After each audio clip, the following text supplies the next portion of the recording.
Assalamualaikum warahmatullahi wabarakatuh. Perkenalkan, nama saya Melarni dengan NIM O1A12017 kelas D.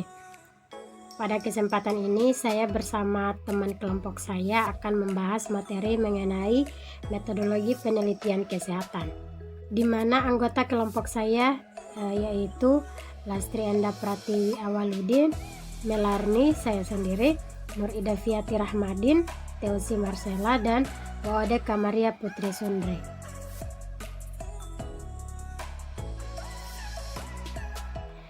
Nah, yang menjadi pokok bahasan pada materi kami yaitu ilmu pengetahuan dan penelitian, yang kedua batasan penelitian kesehatan, yang ketiga itu metode penelitian kesehatan, dan yang keempat tujuan dan manfaat dari penelitian kesehatan.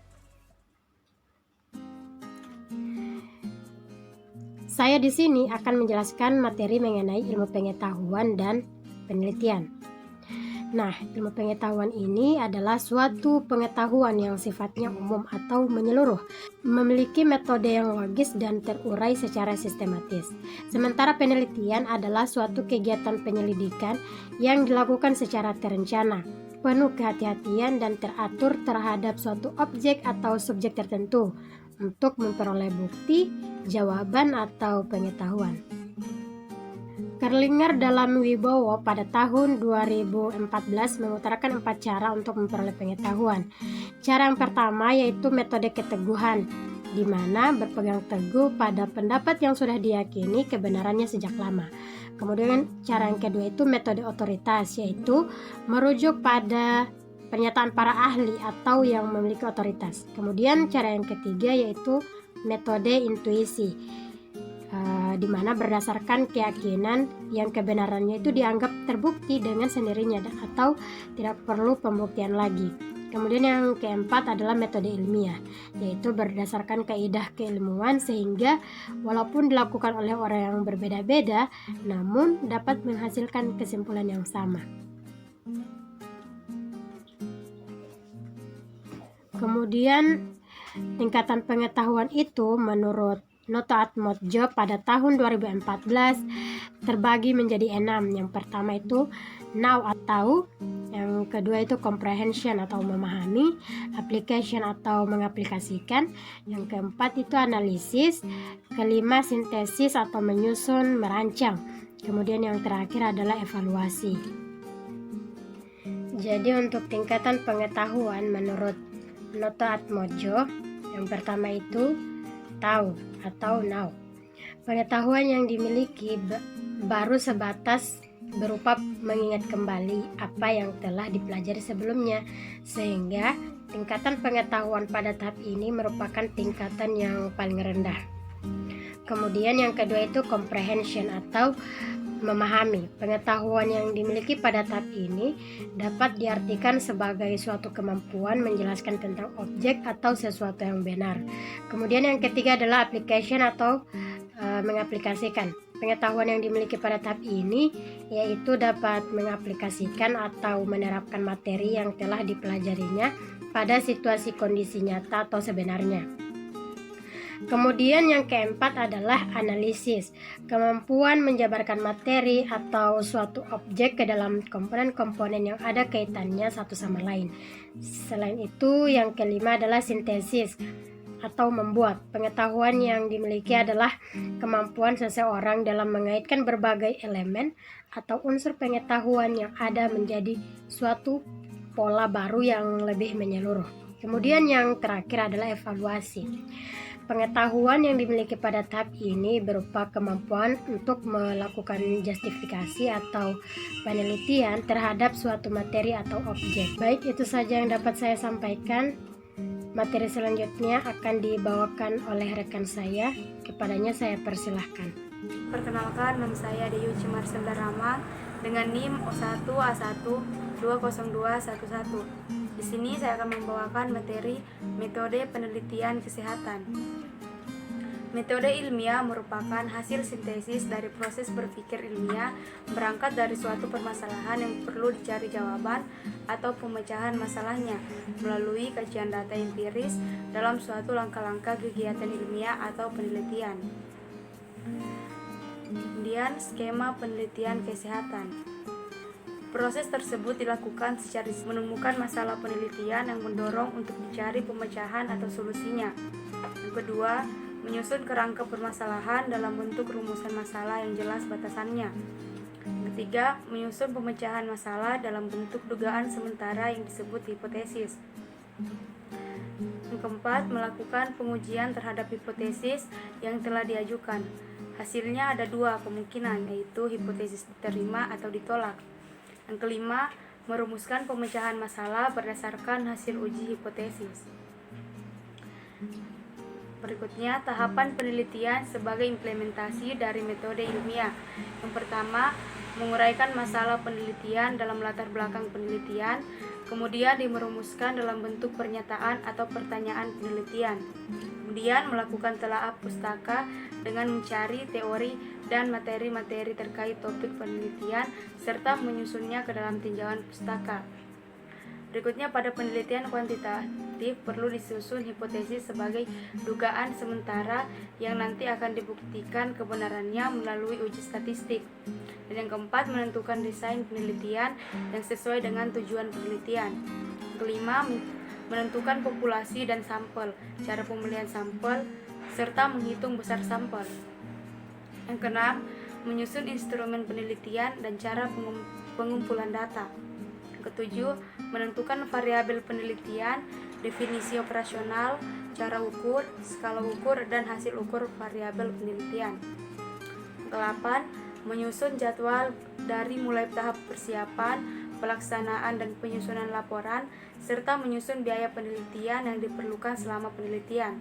Kesembilan, mempersiapkan teknis administrasi seperti mengurus perizinan ke Kesbangpol dan dinas. Yang 10, melaksanakan penelitian dalam tahap pengumpulan data baik melalui wawancara ataupun melalui observasi sesuai dengan perencanaan. 11, melaksanakan pengolahan dan analisis data-data yang telah dikumpulkan. Yang ke-12, menyusun hasil dan pembahasan penelitian dalam pelaporan akhir penelitian. Yang ketiga, melakukan diseminasi penelitian melalui forum seminar, hasil penelitian, dan publikasi ilmiah. Baik, itu saja yang dapat saya sampaikan. Lebih dan kurangnya mohon dimaafkan. Terima kasih. Assalamualaikum warahmatullahi wabarakatuh. Perkenalkan, saya Lastri Enda Pratiwi Aludin dengan NIM 01A1201173. Berikut saya akan meneruskan materi dari teman saya. Materi yang ketiga yaitu batasan penelitian dan kesehatan. Penelitian kesehatan memiliki dua sasaran, yaitu yang pertama untuk memecahkan masalah kesehatan individu yang sedang mengalami masalah kesehatan atau sedang sakit. Yang kedua, berorientasi pada kesehatan kelompok atau masyarakat yang sehat supaya dapat mempertahankan dan memelihara kesehatannya agar tetap sehat. Secara umum, ruang lingkup penelitian di bidang kesehatan tidak terlepas dari upaya pemecahan masalah dalam bidang preventif dan promotif, serta kuratif dan rehabilitatif. Penelitian kesehatan dapat digambarkan dalam skema berikut. Teman-teman bisa lihat pada layar skema yang digambarkan. Kita lanjut. Ruang lingkup penelitian kesehatan. Ruang lingkup penelitian kesehatan pada preventif dan promotif, misalnya dengan melakukan langkah pencegahan dan sosialisasi tentang potensi fraud dalam penggunaan kartu identitas berobat, kartu asuransi, dan lain kepada masyarakat ataupun petugas bagian pendaftaran. Yang kedua yaitu kuratif dan rehabilitasi. Misalnya penelitian dalam bentuk menganalisis perancangan desain formulir, dokumen rekam medis yang diperlukan di bagian rawat jalan, rawat inap ataupun unit lainnya disesuaikan dengan kebutuhan dan kekhususannya sehingga penggunaan formulir benar-benar efisien dan efektif. Mungkin sekian materi dari saya kembalikan kepada moderator. Terima kasih. Assalamualaikum warahmatullahi wabarakatuh. Assalamualaikum warahmatullahi wabarakatuh. Perkenalkan, nama saya Nuri Devati Rahmadin, NIM 01A1201189. Di sini saya akan menjelaskan tentang tujuan dan manfaat penelitian kesehatan. Jadi tujuan penelitian kesehatan merupakan acuan dalam melaksanakan penelitian kesehatan. Hal ini berkaitan dengan jenis penelitian yang akan dilakukan serta batasan dalam penelitian kesehatan. Penelitian dalam bidang kesehatan sangat bermanfaat bagi kehidupan dan kesejahteraan manusia. Penelitian di bidang kesehatan dapat memberikan informasi tentang paparan atau faktor-faktor penyebab terjadinya suatu kasus atau penyakit, informasi tentang hal-hal yang dapat mencegah terjadinya suatu penyakit, hingga hal-hal yang dapat menanggulangi ataupun mengobati suatu penyakit. Tujuan penelitian kesehatan yaitu yang pertama menemukan atau membuktikan fakta lama ataupun baru di bidang rekam medis dan informasi kesehatan. Kemudian yang kedua menganalisis atau melakukan uji hubungan atau interaksi antara fakta-fakta yang ditemukan di bidang rekam medis dan informasi kesehatan. Selanjutnya menjelaskan fakta-fakta yang ditemukan dibandingkan dengan teori dan hasil penelitian sebelumnya yang sejenis rekam di bidang medis dan informasi kesehatan. Mengembangkan alat, teori atau konsep dan memberikan pemecahan masalah atau alternatif solusi terkait dengan kebijakan di bidang rekam medis dan informasi kesehatan, serta peningkatan mutu pelayanan kesehatan dari mulai pasien masuk hingga pulang termasuk proses pembiayaan atau klaim BPJS. Manfaat penelitian kesehatan yang pertama, hasil penelitian dapat digunakan untuk mendeskripsikan status kesehatan individu, kelompok, dan masyarakat. Yang kedua, hasil penelitian dapat menggambarkan potensi kemampuan sumber daya, baik sumber daya manusia maupun sumber daya lainnya dalam mendukung pengembangan kesehatan. Yang ketiga, hasil penelitian dapat digunakan untuk memecahkan masalah dan memberikan alternatif solusi terkait dengan penyebab masalah kesehatan atau kendala lainnya yang terjadi dalam sistem pelayanan kesehatan. Hasil penelitian dapat digunakan untuk melakukan tindak lanjut berupa pengambilan keputusan atau kebijakan pengembangan dalam kesehatan. Yang terakhir, hasil penelitian dapat menggambarkan secara kuantitas dan kualitas keadaan suatu pelayanan kesehatan dari segi pembiayaan, sarana, prasarana, dan ketenangan.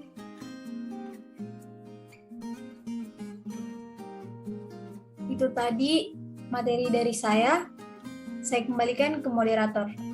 Baik, itulah tadi materi metodologi penelitian kesehatan yang dapat kami sampaikan. Berikut pustaka acuan yang kami gunakan. Dapat lihat pada slide.